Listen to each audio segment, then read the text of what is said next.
8వ తేదీ నాటికి రైతు భరోసా పూర్తి.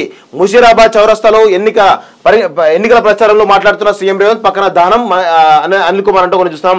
ఇప్పటికే 25 లక్షల మందికి రైతులకు ఇచ్చాం, మిగిలిన 4 లక్షల మందికి ఈ 4 రోజుల్లో 15 ఆగస్టు లోపే 2 లక్షల రైతు రుణమాఫీ హామీ నిలబెట్టుకుంటే కేసీఆర్ హరీష్ అమరుల స్తూపం వద్ద వచ్చి ముక్కు నేలకు రాస్తారా? కాంగ్రెస్ ఏమి చేయలేదన్న కేటీఆర్ చీర కట్టుకొని బస్సు ఎక్కాలి, టికెట్ అడిగితే ఒట్టు ఒక్కటే ఫ్రీ బస్ అని చెప్పి మొత్తం ఏదో చేసిన పీక్ పర్సన్ అని చెప్పేసి అనుకుంటా ఉంటాడు. సిగ్గుండాలే. కేసీఆర్ ఏమో ఆ విధంగా అధికార మదంతో ఈరోజు ప్రజల్ని గొర్రెల్లాగా చూసిండు. సేమ్ కేసీఆర్ ను ఫాలో అవుతున్నాడు రేవంత్ రెడ్డి. కేసీఆర్ ను కంప్లీట్ గా డిట్టో ఈరోజు మక్కి ఫాలో అవుతున్నాడు రేవంత్ రెడ్డి. సో రేవంత్ రెడ్డి కూడా త్వరలో ప్రజలు అంటే కేసీఆర్ కన్నా 10 సంవత్సరాలు టైం ఇచ్చారు, కానీ రేవంత్ రెడ్డికి 5 సంవత్సరాల సమయం కూడా ఇస్తారో ఇరో అనే డౌట్ మాత్రం చాలా స్పష్టంగా కనబడతా ఉంది. వాస్తవంగా బీజేపీ జాతీయ నేతనే రాజ్యాంగాన్ని మారుస్తామన్నారు చెప్పుతో ఎవరిని కొట్టాలి? చిన్నప్పుడు చిన్నారెడ్డి కోసం వాల్ రైటింగ్ చేశా, 70 ఏళ్ల తర్వాత పాలమూరు బిడ్డకు సీఎం పదవి వస్తే అరుణమ్మకు కోపం ఎందుకు? కొత్తగూడెం వనపర్తి సికింద్రాబాద్ ముషీరాబాద్ రోడ్ షోలో సభలో రేవంత్ అంటూ కొన్ని చూస్తాం. సో ఇక్కడ ఏమంటాడు? బీజేపీ జాతీయ నేతనే రాజ్యాంగాన్ని మారుస్తామన్నారు చెప్పుతో ఎవరిని కొట్టాలని చెప్పేసి అంటా ఉన్నాడు. నేను కూడా దీనిపైన కొంత ఎంక్వైరీ చేసే ప్రయత్నం చేసిన నాకు ఒక విషయం తెలిసింది వాస్తవంగా. ఇగో చూడండి, రిజర్వేషన్లను నేను ఇష్టపడను, ప్రభుత్వ ఉద్యోగాల్లో కోటా సమ్మతం కాదా? 1961 జూన్ 27 సీఎంలకు రాసిన లేఖలో అప్పటి ప్రధాని నెహ్రూ సీఎం రేవంత్ రెడ్డి గారు చెప్పండి, ఇప్పుడు ఎవరిని చెప్పుతో కొట్టాలి? మీరే అన్నారు కదా, ఇక్కడ నేను మీరన్నదాన్ని కోట్ చేస్తా ఉన్నాను. బీజేపీ జాతీయ నేతనే రాజ్యాంగాన్ని మారుస్తామని చెప్పుతో ఎవరిని కొట్టాలి? మరి ఇక్కడ నెహ్రూ రిజర్వేషన్లను నేను ఇష్టపడను, ప్రభుత్వ ఉద్యోగాల్లో కోటా సమ్మతం కాదు అని చెప్పేసి ఇగో 1961 జూన్ 27 సీఎంలకు రాసిన లేఖలో అప్పటి ప్రధాని నెహ్రూ అంటూ ఇది చాలా పెద్ద ఎత్తున వైరల్ అవుతుంది. ఒకవేళ ఇది నిజమే అయితే, వాస్తవం నిజమే అంటే అంత లేకపోతే డేట్తో సహా ఎందుకు వైరల్ అవుతుంది వాస్తవంగా? సో మరి ఇప్పుడు ఎప్పుడు రేవంత్ రెడ్డి ఎవరిని చెప్పుతో కొట్టాలి? నిన్ను కొట్టాలనా, ఇంకెవరన్నా కొట్టాలనా? ఎవరిని కొట్టాలో తేల్చుకో. ఒకటి.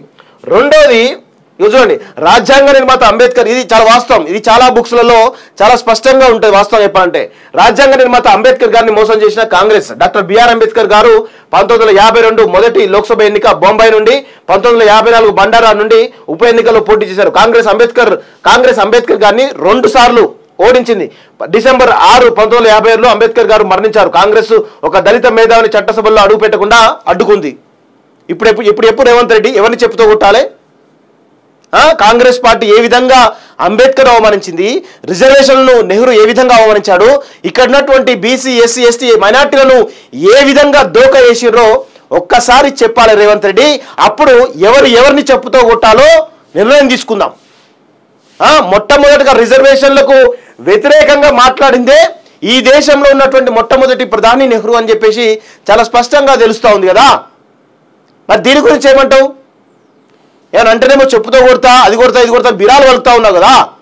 చాలా స్పష్టంగా చెప్తున్నాడు నెహ్రూ, రిజర్వేషన్లు మా సమ్మతం కాదు, ప్రభుత్వ ఉద్యోగాల రిజర్వేషన్ ఇవ్వాల్సిన అక్కర్లేదు అని చెప్పేసి చెప్పినటువంటి నెహ్రూను మరి రేవంత్ రెడ్డిని ఇంకెవరిని ఏం చెప్పాలి? మరి నువ్వు మాట్లాడిన భాషని నీ మాట్లాడితే ఎట్లుంటా చెప్పండి, బాగుంటుందా? సిగ్గుండాలే భాషకు.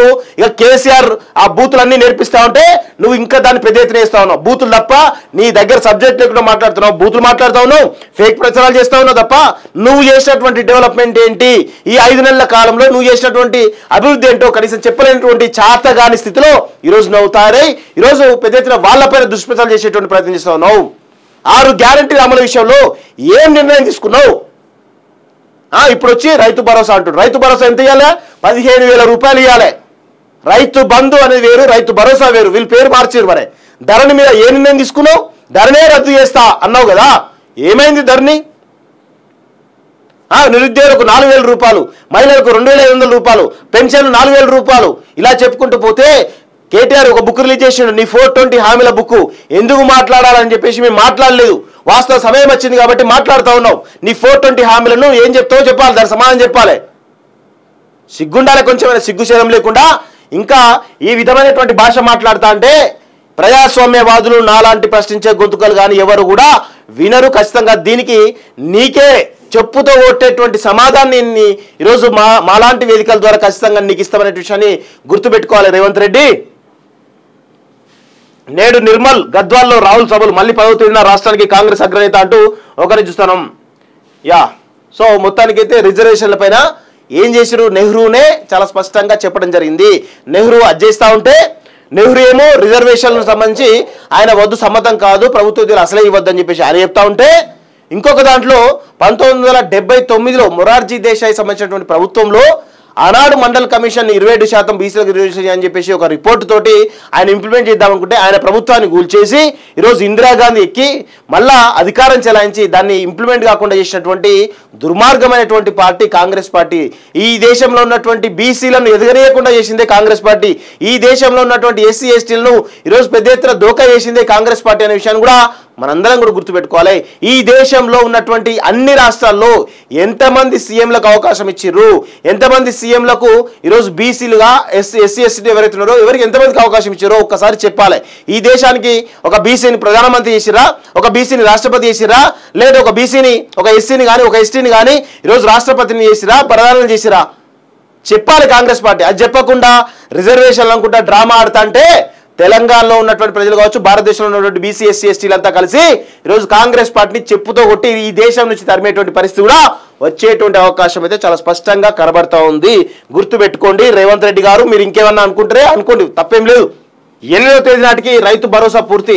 ముషీరాబాద్ చౌరస్తాలో ఎన్నికల ప్రచారంలో మాట్లాడుతున్న సీఎం రేవంత్, పక్కన దానం అనిల్ కుమార్ అంటూ కొన్ని చూస్తాం. ఇప్పటికే 25 లక్షల మందికి రైతులకు ఇచ్చాం, మిగిలిన 4 లక్షల మందికి ఈ 4 రోజుల్లో 15 ఆగస్టు లోపే 2 లక్షల రైతు రుణమాఫీ హామీ నిలబెట్టుకుంటే కేసీఆర్ హరీష్ అమరుల స్తూపం వద్ద వచ్చి ముక్కు నేలకు రాస్తారా? కాంగ్రెస్ ఏమి చేయలేదన్న కేటీఆర్ చీర కట్టుకొని బస్సు ఎక్కాలి, టికెట్ అడిగితే ఒట్టు ఒక్కటే ఫ్రీ బస్ అని చెప్పి మొత్తం ఏదో చేసిన పీక్ పర్సన్ అని చెప్పేసి అనుకుంటా ఉంటాడు. సిగ్గుండాలే. కేసీఆర్ ఏమో ఆ విధంగా అధికార మదంతో ఈరోజు ప్రజల్ని గొర్రెల్లాగా చూసిండు. సేమ్ కేసీఆర్ ను ఫాలో అవుతున్నాడు రేవంత్ రెడ్డి. కేసీఆర్ ను కంప్లీట్ గా డిట్టో ఈరోజు మక్కి ఫాలో అవుతున్నాడు రేవంత్ రెడ్డి. సో రేవంత్ రెడ్డి కూడా త్వరలో ప్రజలు అంటే కేసీఆర్ కన్నా 10 సంవత్సరాలు టైం ఇచ్చారు, కానీ రేవంత్ రెడ్డికి 5 సంవత్సరాల సమయం కూడా ఇస్తారో ఇయ్యరో అనే డౌట్ మాత్రం చాలా స్పష్టంగా కనబడతా ఉంది. వాస్తవంగా బీజేపీ జాతీయ నేతనే రాజ్యాంగాన్ని మారుస్తామన్నారు చెప్పుతో ఎవరిని కొట్టాలి? చిన్నప్పుడు చిన్నారెడ్డి కోసం వాల్ రైటింగ్ చేశా, 70 ఏళ్ల తర్వాత పాలమూరు బిడ్డకు సీఎం పదవి వస్తే అరుణమ్మకు కోపం ఎందుకు? కొత్తగూడెం వనపర్తి సికింద్రాబాద్ ముషీరాబాద్ రోడ్ షోలో సభలో రేవంత్ అంటూ కొన్ని చూస్తాం. సో ఇక్కడ ఏమంటాడు, బీజేపీ జాతీయ నేతనే రాజ్యాంగాన్ని మారుస్తామన్నారు చెప్పుతో ఎవరిని కొట్టాలని చెప్పేసి అంటా ఉన్నాడు. నేను కూడా దీనిపైన కొంత ఎంక్వైరీ చేసే ప్రయత్నం చేసిన, నాకు ఒక విషయం తెలిసింది వాస్తవంగా. ఇగో చూడండి, రిజర్వేషన్లను నేను ఇష్టపడను, ప్రభుత్వ ఉద్యోగాల్లో కోటా సమ్మతం కాదా? 1961 జూన్ 27 సీఎంలకు రాసిన లేఖలో అప్పటి ప్రధాని నెహ్రూ. సీఎం రేవంత్ రెడ్డి గారు చెప్పండి.